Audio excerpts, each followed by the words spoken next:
Hi guys, thanks so much for clicking. It's Mark here and welcome to my channel. Today we are going to conclude my 3-part Madonna series, which is tracking back through her discography and looking at her top ballads, between us, and now today we're going to be looking at her top bangers. Got a confession to make right at the beginning. I've not been able to bring it down to 5, so we've got 6 in the top 5. I couldn't decide between numbers 5 and 6, so they're both sticking on the list because they're both bloody good tracks. If you're enjoying these reactions, please do subscribe to my channel and give me a thumbs up. I'd really appreciate it. But other than that, let's just get stuck in straight away. And at number 5, jointly on my list, is Fighting Spirit, which was a bonus track from Confessions on a Dance Floor. So let's give it a listen. Love the piano at the beginning. Like, it contrasts against the beat so well, it stands out. You can hear that there's little details in the production that are just starting. And then her voice comes in really deep and rich. Love her lower register. You can just hear it like build, build, build, build, build. And the chorus sweeps in.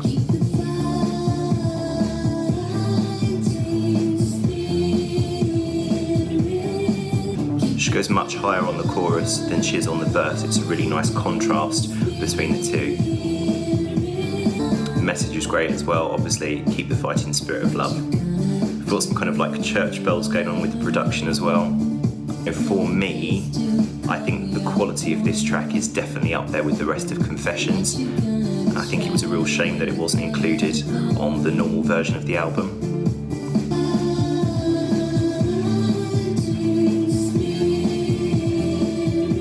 It's a really kind of propulsive song.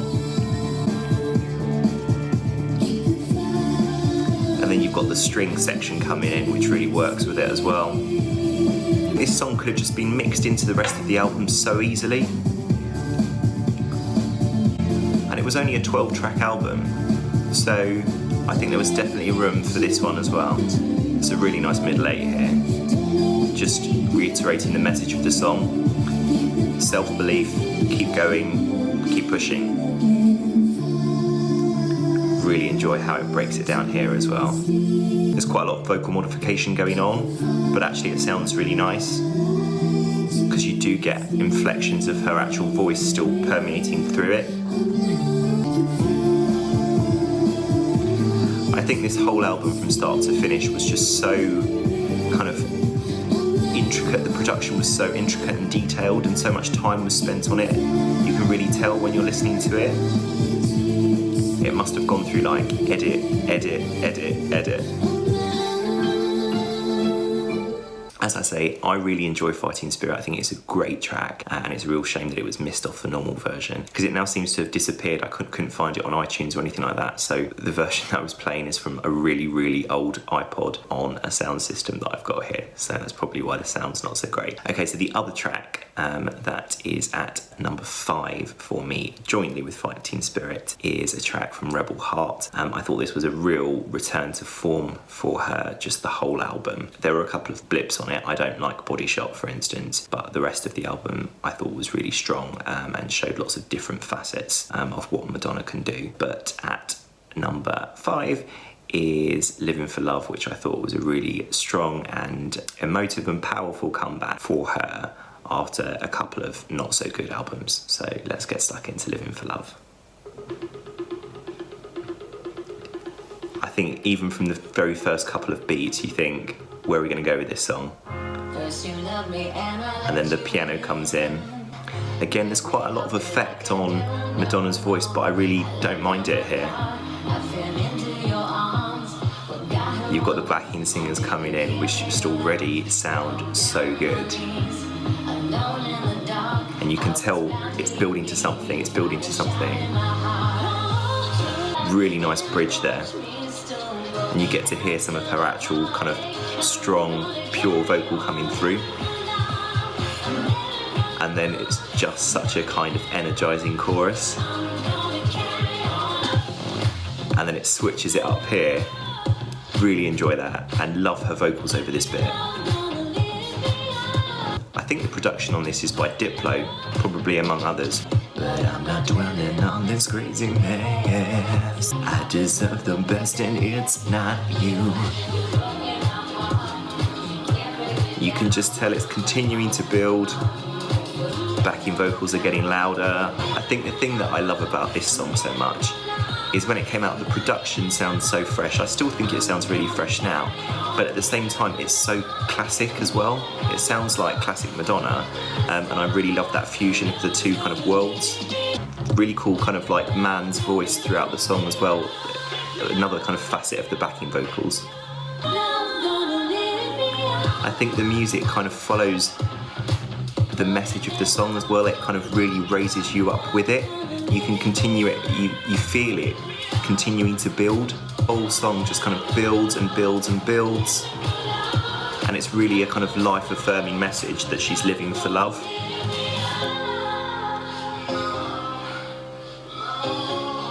I love as well the piano at the end to finish it off. I just think it's such a great song. As I said, I think it was a brilliant comeback for her and didn't get the recognition that I think it deserved, because I thought it was a really kind of bona fide A-grade Madonna song. So those are my thoughts. At number 4 is a song that I think was the second single from this album, and it's our second track on this playlist that is from Confessions on a Dance Floor. So I guess you all know what it is now. Without further ado, number 4 is Sorry. I think sometimes like speaking in multiple languages in a song can come across as really pretentious. Here, the use of all the different languages really reinforced the point that she was trying to make, which was, I don't care which language you're trying to tell me sorry in, I'm not interested, I've heard it all before, don't say it. So I thought that was a really smart kind of lyrical choice for her, and it really works and adds something to the song, I think. And then you can like hear it building up to that initial first chorus. Again, production's so intricate on this one. Really like the transition from the chorus into the first verse, really works well. I don't wanna know, please don't say you're sorry. I think when this came out, I was at university, and I just remember being out and about, and this would come in on a club, and I would just be dancing away like a madman, and it still has that effect now. Must be 15 years later. I think that line as well is really powerful. You stayed because I made it so convenient. It was my own fault, like I'm the creator of this situation. And again, you know, I think in some songs, if you had an interlude which again harked back to all these different languages, then you might think, oh, that's a really self-indulgent thing to do. But it just works in this song. I think very few people other than Madonna could actually carry it off. And then you've got this kind of like gnarly beat in the background which is going throughout, and these kind of brooding backing vocals, you know, I've heard it all before, I've heard it all before. I think it really kind of helps convey how pissed off she is. Like, she doesn't want to hear it, she's done with it, moving on, heard all this shit before, that's the end of it. And then we've got this kind of refrain coming back in again, which just is so effective and works so well. Super catchy. Okay, so Sorry was at number 4. Moving on to number 3 now, which is from what I think is her best album, which is Ray of Light, and it's the title track from that album. I think that vocally, this is her best album, as well as the musical delivery, but her vocal performance on it, particularly on this song, is really exceptional, and you could tell that there was a marked difference in the delivery on this song, which is kind of quite a mammoth thing to sing. It's all over the shop, but she carries it off with such confidence and energy and personality, and it just works so well for me. So at number 3 is Ray of Light. It's such a kind of distinctive intro to a song, you know within the first few seconds what it is and what you've got in store. But I think you might possibly have thought that it was going to be something much more chilled than this kind of really like frenetic dance beat that kicks in. And again, the intricacies, you know, throughout the production. I think this is a M.R.POP one. I think he produced or co-produced the whole album actually. You've got the in the background, just kind of bubbling under the surface. Her vocal is so rich and so strong on it. It's one of those songs that, like, in order to sing it, you really have to attack it and be into it. Yeah, just little moments like that where she just throws her voice around. It's so different to what she usually does. Like, usually her vocal is so kind of controlled and tight, and here it sounds as if she was just really getting into the song. And the video as well, where I think she's just kind of dancing about, her hair's down, it's quite hippie-ish. Like, it all just really worked together so well. And there's that little extra like drop beat that kicks in there, which is really nice. I think the thing is the production on the song and the musicality of it is so strong that unless the vocals really came in and delivered, it would be very easy for the song to overshadow her, but that doesn't happen at all. And then she gives us a chance to breathe and like breaks it down. So we've just got the guitar back again. And she just sounds so great vocally here. And I've seen a couple of live performances of this song from the time, and actually she was brilliant when she was singing it live as well. Really, really good. I think for those people that say that she can't sing, they need to have a look at one of those performances, because quite clearly she's got some pipes on her. She's going really quite high for her now here.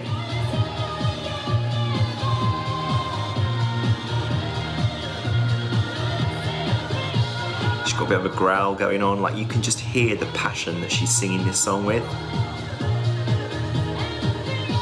And the whole time the production is changing and evolving, new little intricacies are coming in, but the primary focus is on that voice. I think the song sounds as if there's about 4 different songs within just one song, but yet it still manages to sound cohesive, which I think is a pretty mean feat, to be honest. Okay, so that was number 3, Ray of Light. At number 2 is another track that didn't quite make the cut and make it onto the main album that it featured on. It was one of the kind of bonus EPs that accompanied the main release. And it's another one from Rebel Heart, actually. As I say, I thought that that was a really consistent quality album across the board pretty much. This song was one of my definite favourites from the overall release. I mean, I think there were 20 or something songs that comprised different parts of the Rebel Heart album and bonus tracks and separate EPs and the like. But this one really stood out to me. I think actually there's definitely, or for me, there was definitely something special about the tracks that Madonna and Avicii did together. Heartbreak City featured on my top ballads list, and this one is featured on my top bangers list. So at number 2 is Addicted from Rebel Heart. Just think it's such an enticing intro, like it's so kind of brooding. There's such kind of suspense there. You're just thinking, where is it gonna go? You brought me to hell. Ooh. Watch me burn. Such a kind of little catchy hook there, I really like. And then this kind of like middle beat kicks in that starts to build the track up, but it still doesn't give you any indication of where the end track is actually going to go.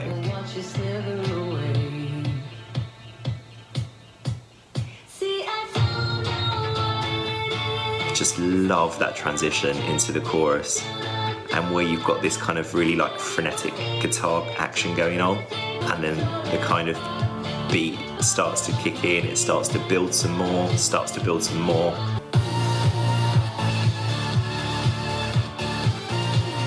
then obviously this breakdown is like an Avicii special, but I just think it fits the song so well and really works with it. And as the song develops, it just gets better and better. Some nice harmonisation there. And it just becomes much more fuller sounding as the song as it develops. And then you've got this kind of second chorus that kicks in, which just makes this even more kind of like hands in the air, get down to it type of vibe.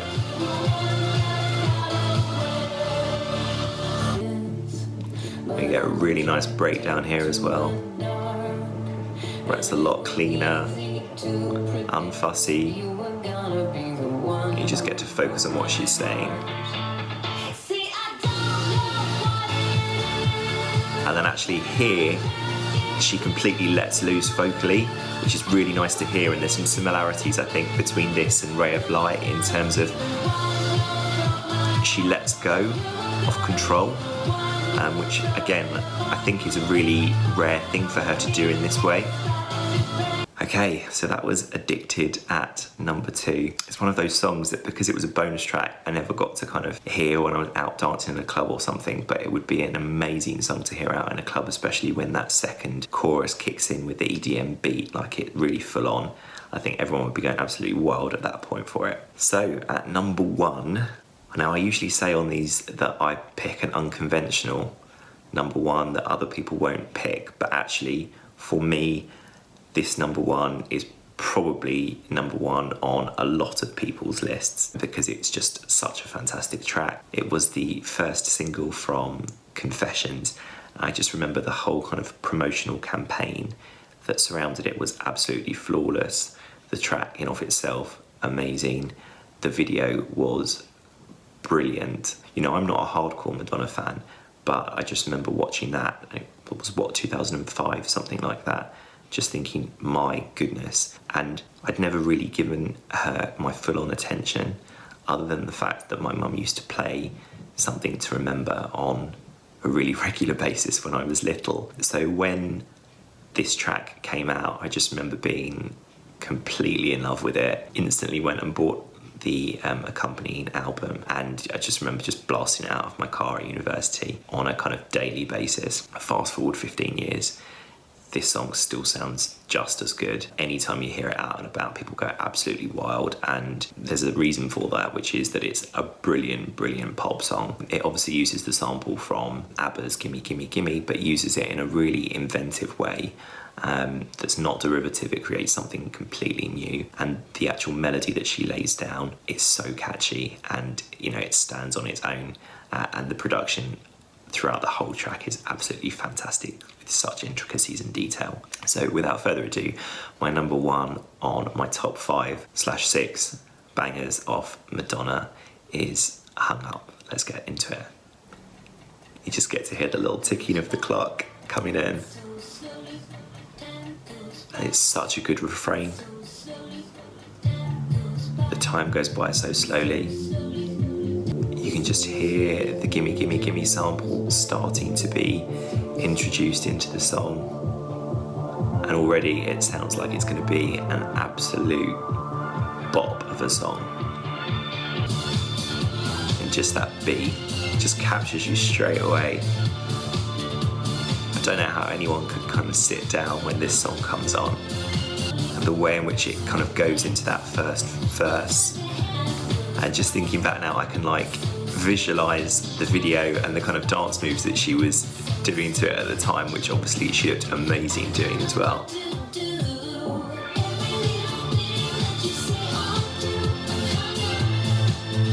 I think it's just the way that like the beat and the bass and the sample all fuse together along with her vocal.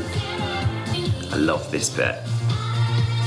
We've got some like fantastic harmonization going on here. I know that you're still hesitating.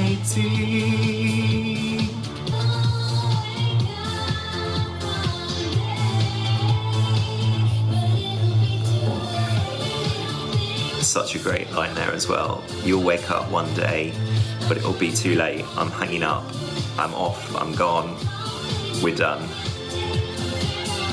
You've had your chance. That was it, you missed it. Bye-bye. I'm fed up, I'm tired of waiting on you.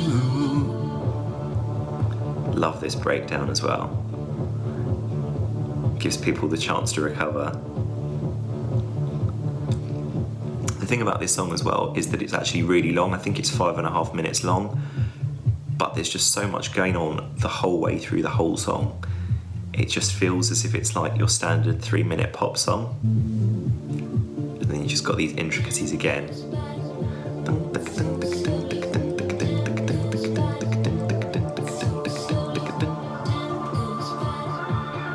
I mean, and obviously the ABBA sample is fantastic.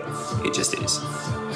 But I have to say, if I were to confirm whether I listen to this song more or Gimme Gimme Gimme, this song wins hands down. This album, I think, followed American Life, which a lot of people were turned off by and didn't enjoy. I really enjoy it actually as an album. I think it's got some great tracks on there, but I think the general public were not a fan of it. So this album and the quality of it from start to finish really brought her back into the limelight and the focus with the general public. And rightly so, it's such a brilliant album. Okay guys, so that is my top 6 Madonna bangers, and that concludes kind of my Madonna best of series. So we've now had the ballads, the betweeners and the bangers. So what did you think of my choices? I've said before that I tend to gravitate towards the more modern Madonna stuff rather than the earlier stuff, so I think that's reflective in the choices that I've made. Are there any of the older tracks that I've missed out on that you think should have been included on the list? Let me know in the comment section below. If you've enjoyed this video, then please do subscribe and give me a thumbs up. And if you've got any other recommendations for other artists you think that I should do a top 5 series similar to the one that I've done for Madonna on, then please do also comment in the section below, and I'd be really pleased to read those comments and do some reaction videos to those artists. Okay guys, well that's everything from me for this video, so I hope that you're all keeping really well, and I look forward to seeing you on my next video.